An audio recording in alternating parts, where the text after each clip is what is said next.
It didn't start with fame. No viral clips, no massive following, just a relatively unknown figure, moving quietly, building something no one was really paying attention to. Then suddenly, he was everywhere. Clips flooding every platform, opinions dividing the internet, and at the center of it all, Andrew Tate. But here's the part that doesn't add up. How does someone go from near anonymity to millionaire status, to one of the most talked about names online in what feels like a blink? Was it luck, timing, or something far more calculated? Because behind the controversy, the lifestyle, and the noise, there's a system most people completely miss. And once you see it, the rise starts to look very different. At first glance, it looks like one of those overnight success stories the internet loves to sell. A man appears out of nowhere, says things no one else is willing to say, and suddenly, he's everywhere. Millions of views, endless clips. A lifestyle that feels almost exaggerated. But if you look closely, the rise of Andrew Tate doesn't follow the pattern of luck. It follows the pattern of design, because long before the virality, there was groundwork.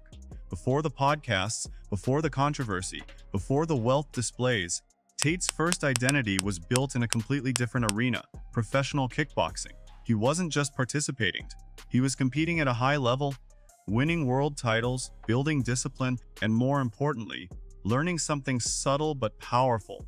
Attention follows performance, but influence requires positioning. And here's the first question that shifts everything. How many people stop at performance and never learn how to convert it into leverage? Kickboxing gave him credibility, but it didn't make him rich. And that's where most athletes plateau. They master the craft, but never fully transition into systems that generate income beyond it. Tate didn't stop there. After his fighting career began slowing down, he moved into an environment where attention worked differently, the digital space. His appearance on Big Brother UK was one of his earliest entries into mainstream visibility. It didn't last long, and it didn't instantly catapult him to fame, but it introduced him to something critical. Controversy amplifies reach. Now, think about that carefully. Most people avoid controversy because it risks reputation. But what if controversy, when controlled, becomes a growth engine? That idea would later become central to his entire strategy. But before the explosion of visibility, there was something much more grounded: business experimentation. Tate and his brother Tristan began operating webcam businesses, a model that, while often misunderstood, was fundamentally about digital monetization. It involved managing performers, handling client interactions, and scaling online revenue streams. At its peak, Tate claimed the business was generating significant monthly income. Now pause here. This is where the narrative usually gets dismissed or simplified. People hear webcam business and stop analyzing. But if you strip away the surface, what you're looking at is early-stage mastery of online cash flow systems, recurring payments, customer retention, high-margin digital services. So ask yourself, was this just a controversial business, or was it a training ground? Because what came next suggests it was preparation. As social media platforms evolved, Tate began refining something else: content strategy. Not just posting randomly, but crafting messages designed to provoke reactions, strong opinions, polarizing statements, clips engineered to be shared, debated, and amplified. And here's where the system becomes visible. Because unlike traditional influencers who rely on gradual audience growth, Tate's approach seemed to bypass that entirely. Instead of slowly building followers, he created content that forced distribution. People didn't just watch, they reacted. They argued, they reposted, and every reaction increased reach. But even that wasn't the most interesting part. The real breakthrough came with something that looked simple on the surface, but was actually structurally powerful: decentralization. Programs like Hustlers University, later rebranded as The Real World, weren't just online courses, they were ecosystems. Members paid subscription fees to access content on making money online, but they were also incentivized to promote Tate's content across platforms, which raises a question most viewers don't immediately consider. What happens when your audience becomes your marketing team? Instead of relying on algorithms alone, Tate effectively multiplied his distribution channels. Thousands of users clipping, reposting, and spreading content simultaneously. It wasn't just virality. It was engineered virality. And this is where the rise stops looking accidental, because now you're not dealing with a personality. You're dealing with a system designed to dominate attention. But attention alone doesn't create wealth. It needs conversion. So where did the money actually come from? Subscriptions, digital education platforms, affiliate-style promotion structures, brand leverage, each piece feeding into the same loop. Visibility drives interest, interest drives signups, signups drive revenue, revenue funds further visibility, a closed system. And the more controversial the content became, the faster the system accelerated. But here's where things get complicated. Because while this strategy is undeniably effective in generating reach, it also attracts scrutiny. Platforms begin to push back. Policies tighten. Accounts face restrictions, and suddenly, the same mechanism that created growth starts creating resistance. So the question becomes, can a system built on controversy sustain itself indefinitely? Or does it eventually hit a ceiling? Tate's bans from major platforms like Instagram, YouTube, and TikTok at various points didn't erase his presence, but they tested the resilience of his model. And interestingly, the system adapted. Content continued to circulate through secondary channels, fan pages, and repost networks, which suggests something deeper. Because if your influence can survive even after deplatforming, then your control isn't tied to a single platform. It's tied to the network you've built. And that's a completely different level of leverage. But let's not ignore the financial claims, because this is where curiosity meets skepticism. Tate frequently presents a lifestyle of luxury, supercars, private jets, high-end living. While some assets are publicly visible, exact net worth figures remain estimates, often cited in the tens of millions. The precise structure of his finances isn't fully transparent, which makes it difficult to separate projection from reality. So here's the question you should be asking. How much of the lifestyle is verified? And how much is part of the brand? Because in the digital economy, perception itself can be monetized. If people believe you're successful, they're more likely to buy into what you're selling, whether that's courses, advice, or access. And that doesn't automatically make it false, but it does make it strategic, which brings us back to the core idea. Tate's rise isn't just about becoming a millionaire. It's about understanding how attention, controversy, and monetization can be combined into a system that scales rapidly. And whether you agree with his methods or not, the mechanics are hard to ignore, because once you break it down, the pattern becomes clear. Start with a base skill or identity. Leverage it into visibility. Use visibility to create polarizing content. Turn that content into viral distribution. Convoke attention into recurring revenue. Reinvest into expanding the system. Repeat. Simple on paper, extremely difficult in execution. And yet, he did it. But here's the part most people still don't fully understand. Was the rise purely strategic from the beginning, or did the strategy evolve as the attention grew? Because in the next part, we're going to dig even deeper into what happened after the explosion. The controversies, the legal challenges, the platform bans, and the question that sits at the center of it all. Is this kind of rise sustainable? Or does every system like this eventually face a breaking point? Now we move into the phase most people think they understand, but almost no one actually analyzes properly. Because once Andrew Tate reached peak visibility, the narrative stopped being about rise and started becoming about pressure. And this is where things get far more complex. Because building attention is one game, sustaining it under global scrutiny is another. At his peak, Tate wasn't just trending. He was dominating entire platforms. Short-form content ecosystems were saturated with his clips. Algorithms were favoring engagement, and his content was engineered for exactly that.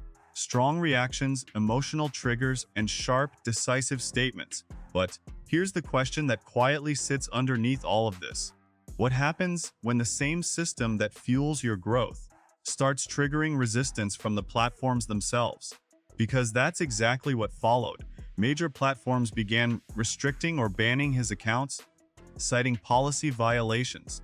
TikTok, Instagram, YouTube each took action at different points.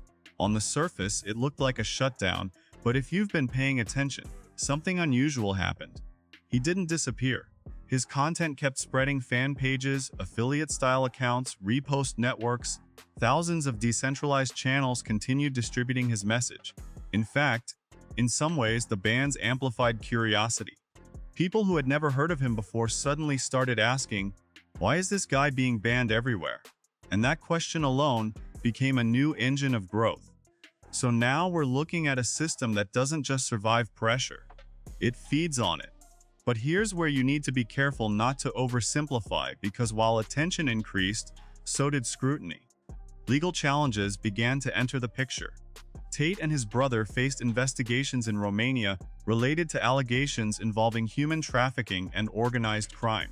They have denied wrongdoing, and legal proceedings have been ongoing, with outcomes evolving over time. Now, pause here. This isn't just another controversy cycle.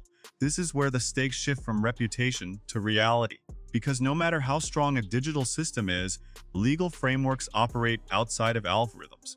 You can dominate attention online, but you can't algorithm your way out of legal systems.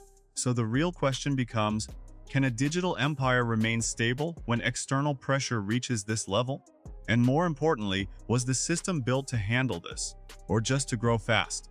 Because growth and stability are not the same thing. Now let's step back and analyze the structure again, but this time from a different angle. Earlier, we talked about how Tate monetized attention through subscriptions, courses, and community-based platforms like Hustlers University, later evolving into the real world. These systems rely heavily on perceived authority. People join because they believe you have answers. They stay because they believe those answers work. But what happens to perceived authority when controversy escalates beyond content and enters real-world consequences? Does it weaken, or does it strengthen? Because controversy increases intrigue. And the answer isn't simple, because for some audiences, controversy reduces credibility. For others, it increases fascination, which creates a split dynamic. One side disengages, the other side becomes even more loyal. And that polarization actually reinforces the system, because now, instead of appealing to everyone, the system thrives on a specific, highly engaged audience segment. But here's the deeper layer most people miss. Tate's model doesn't require universal approval, it only requires focused attention from the right audience. And that's a completely different strategy than traditional celebrity branding. Now, let's talk about sustainability, because this is where things become uncertain. The system we've broken down, attention, controversy, virality, monetization, works exceptionally well in the short term and midterm. But long term, that depends on adaptability. Can the system evolve beyond controversy? Can it transition into something more stable? Or is it inherently dependent on constant disruption? Because if disruption slows down, does the system slow down with it? And this is where you need to think critically. Because historically, many figures who rise through controversy face one of three outcomes. They adapt and stabilize into broader influence. They fade as attention shifts elsewhere. Or they become permanently tied to the controversy itself. So where does Tate fit in that spectrum? The answer is still unfolding. But there's one thing we can say with clarity. His rise exposed something fundamental about the modern digital economy. Attention is no longer linear, it's exponential and often unpredictable. And those who understand how to trigger that attention can grow faster than ever before. But speed comes with trade-offs, because the faster you rise, the harder it becomes to control the narrative.